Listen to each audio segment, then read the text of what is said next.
Hello दोस्तों, फिर से हाजिर हूँ। इंस्पेक्टर मनोज और लातों के भूत के पहले दो पार्ट में आपने पढ़ा। पहले पार्ट में इंस्पेक्टर मनोज सोच रहा होता है, खड़ा हुआ, कि ये कोकीन कहाँ से आ रही है हमारे देश में इतने सिक्योरिटी के बाद भी। तब भी वहाँ पे उसके पास एक अनजान कॉल आती है जिसमें बताया जाता है कि एक कार आएगी रात को, उसमें कोकीन और ड्रग्स लाई जा रही है। तो इंस्पेक्टर मनोज हवलदार वीर बहादुर के साथ वहाँ पहुँच जाता है और वहाँ चेकिंग के दौरान वो कार वाला कोकीन लेके कार को लेके भागता है। तो इंस्पेक्टर मनोज उसका पीछा करता है और गोली मारता है तो उसके टायर पे तो कार फट जाती है और उसमें कार में तभी ब्लास्ट भी हो जाता है साथ में। पर कार से एक आदमी निकलता है, मानव आकृति, तो वो बच जाता है। तो इंस्पेक्टर मनोज को लेके हॉस्पिटल पहुंचता है। और दूसरी तरफ दिखाया जाता है जो उनका बॉस है, जो कोकीन की स्मगलिंग करता है, वो नाराज होता है कि कैसे पता लग गया कि हाँ इंस्पेक्टर मनोज वहाँ कैसे पहुंचा। तभी वो बात कर रहा होता है अपने आदमी से, तभी वहाँ पे एक न्यूज़ आती है, उसको पता लगता है कि रमेश बच गया है। रमेश उसी आदमी का नाम होता है जो कोकीन लेके जा रहा होता है। तो वो रमेश को मारने के लिए अपने अपने गैंग की एक लड़की लीला को भेजता है। लीला वहाँ नर्स बनकर पहुंचती है। तो वहाँ हवलदार वी बहादुर पहरे पे होता है। वो उसको धोखा देकर अंदर जाने में कामयाब हो जाती है और अंदर जाकर वो दूसरी नर्स को मारकर और उसको रमेश को इंजेक्शन दे देती है। हवलदार वीर बहादुर उसका पीछा करता है भागकर, परंतु तब तक लीला धोखा देकर वहां से भाग जाती है। परंतु उसे ये नहीं पता होता कि इंस्पेक्टर मनोज पहले से ही वहां पे छुप के बैठा हुआ है, जो लीला का पीछा करता है। और पीछा करते करते उनके अड्डे तक पहुंच जाता है। अड्डे पर पहुंचकर वहां पे जब वो उनका बॉस लीला को मार देता है और इंस्पेक्टर मनोज को फिर कैद कर लिया जाता है। इंस्पेक्टर मनोज को पकड़ते हैं। वहां तक कहानी आपने पहले दो भागों में पढ़ी। अब उसके आगे बटन दबाते ही स्क्रीन पर एक दृश्य दिखाई देने लगा।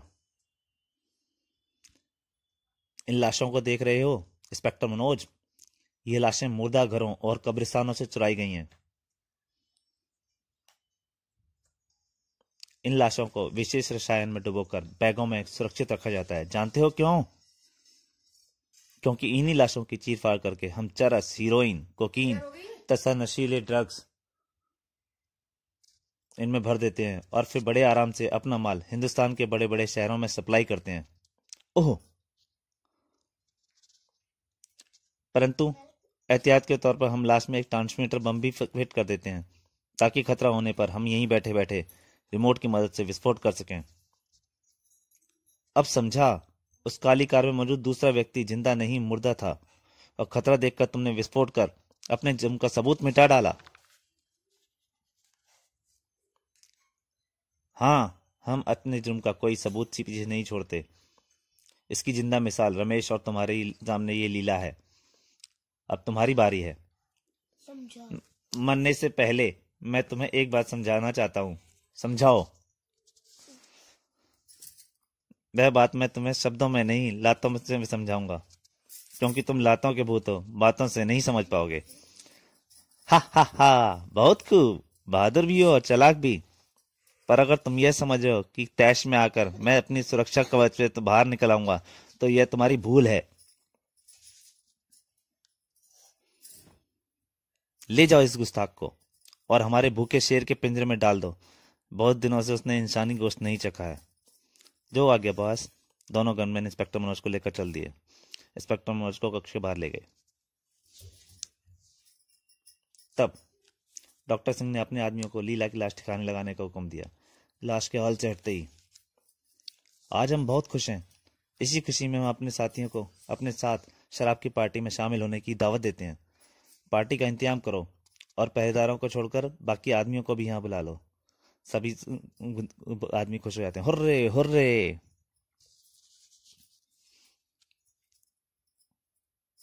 उधर इंस्पेक्टर मनोज को तहखाने में धकेल दिया गया। जाओ इंस्पेक्टर मनोज, शेर की भूख मिटाओ। तब वह तहखाने की जमीन में टकराया तो उसने अपने आप को भूखे शेर के पिंजरे में पाया। सामने शेर था। गुर्र गुर्र। ओह, यहाँ तो सचमुच शेर मौजूद है।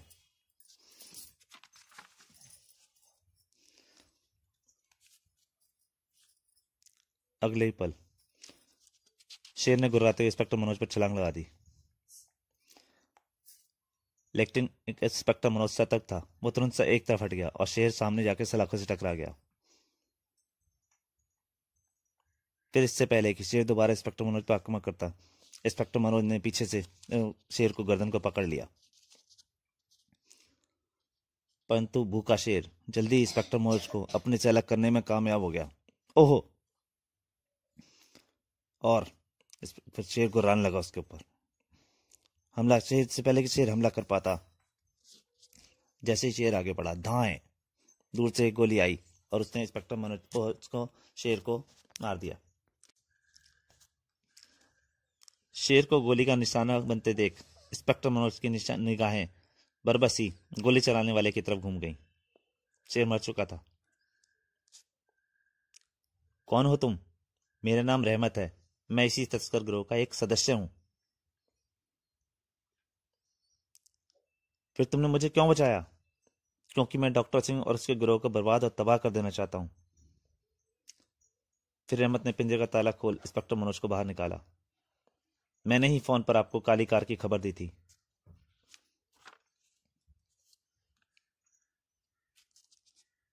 फिर तुमने यह क्यों नहीं बताया कि कोकीन कार में मौजूद लाश में है? मुझे उम्मीद थी कि यह भेद आप स्वयं जान लेंगे, और फिर मैंने जानबूझकर यह भेद आपको नहीं बताया था। अगर आप तुरंत ही लाश पर कब्जा कर लेते तो बॉस को विश्वास हो जाता कि गद्दारी उसके गिरोह के खास आदमियों में से किसी ने की है। ओह, तो क्या बॉस को अपने आदमियों पर शक नहीं हुआ? हुआ था, लेकिन मैं टालने में सफल हो गया। मुझे थोड़ा वक्त चाहिए था, सब मिल गया। पर जब मैंने आपको उसकी कैद में देखा तो चुप नहीं बैठा रह सका।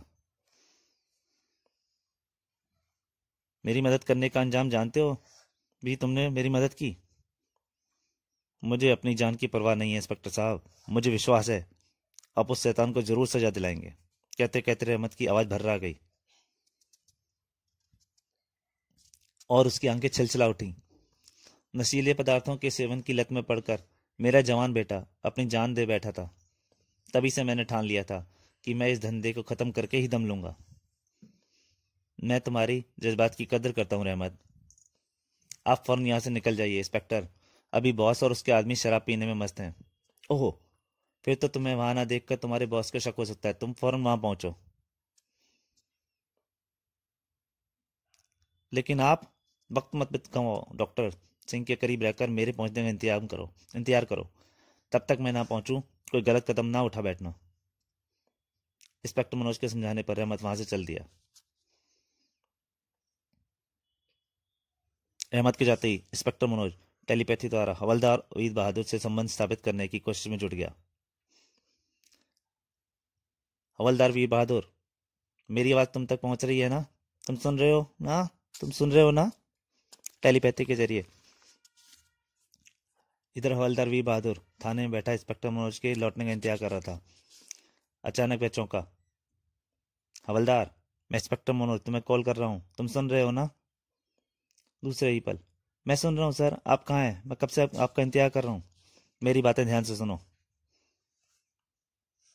क्या कर इंस्पेक्टर मनोज ने हवलदार वीर बहादुर को सारी बातें बता दी। उधर इंस्पेक्टर मनोज हवलदार वीर बहादुर को आवश्यक हिदायतें देने के बाद सामान्य स्थिति में लौट आया। अब मुझे डॉक्टर सिंह की खबर लेनी चाहिए।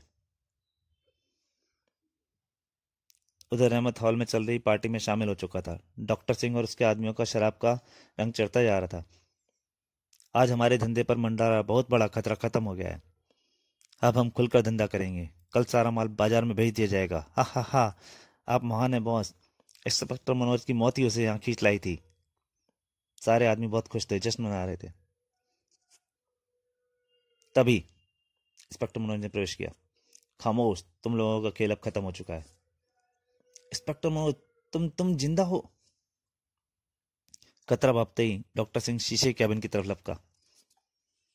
लेकिन जाता कहाँ है शैतान? बॉस को रहमत की गिरफ्त में देख कुछ आदमी रहमत की तरफ लपके, लेकिन इंस्पेक्टर मनोज ने लात घूंसों पर रख लिया। तड़ाक, ठक, आ आ।